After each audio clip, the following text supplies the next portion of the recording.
પંચમહાલના શહેરામાં વન વિભાગ દ્વારા 20 માર્ચથી 31 માર્ચ સુધી વિશ્વ ચકલી દિવસની ઉજવણી કરાઈ રહી છે. ત્યારે વિધાનસભા ગૃહના ઉપાધ્યક્ષના હસ્તે ચકલીઓના માળાઓનું વિતરણ કરવામાં આવ્યું હતું.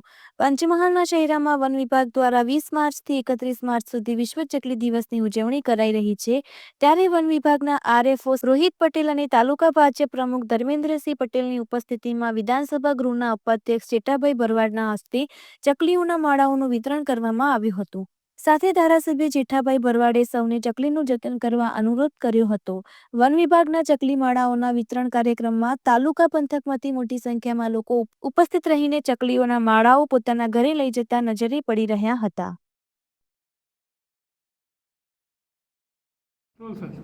જી સર.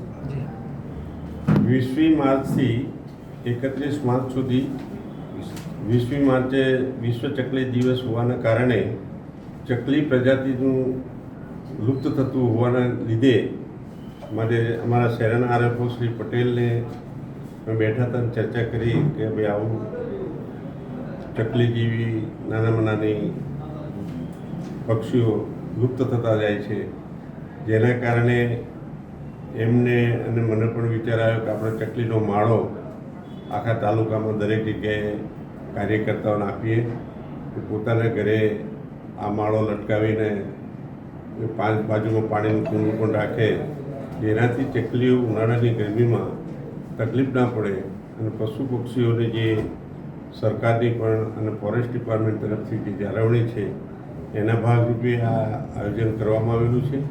અને આ આયોજનના ભાગરૂપે આજે અમે ચકલી માળાની વિતરણ કર્યું છે અને આખા તાલુકામાં કાર્યકર્તાઓને બધાની સાથે રહીને આ ચકલી માળાનું વિતરણ કરવામાં આવશે અને 3000ની આસપાસ આ માળાઓનું વિતરણ કરવામાં આવશે. ખાસ તો લોકોમાં જાગૃતિ આવે, ચકલી લુપ્ત થઈ રહી છે. આપનો ખાસ શું સંદેશો છે પ્રજાને? મારો ખાસ સંદેશો એ છે કે પ્રજાજનોને, તમામ પ્રજાજનોએ ચકલી જેવા નાના નાના પ્રાણીને પણ, પક્ષીને પણ આપણે એના માટે જાગૃત થવું જોઈએ. અને આ જાગૃતિના અભિયાન તરીકે જ અમે આ વિશ્વ દિવસની ઉજવણી કરી અને એના માળાનું વિતરણ કરવાનું રાખ્યું છે, જેના ભાગરૂપે આજે વિતરણ કરવામાં આવેલ છે. જય હિન્દ.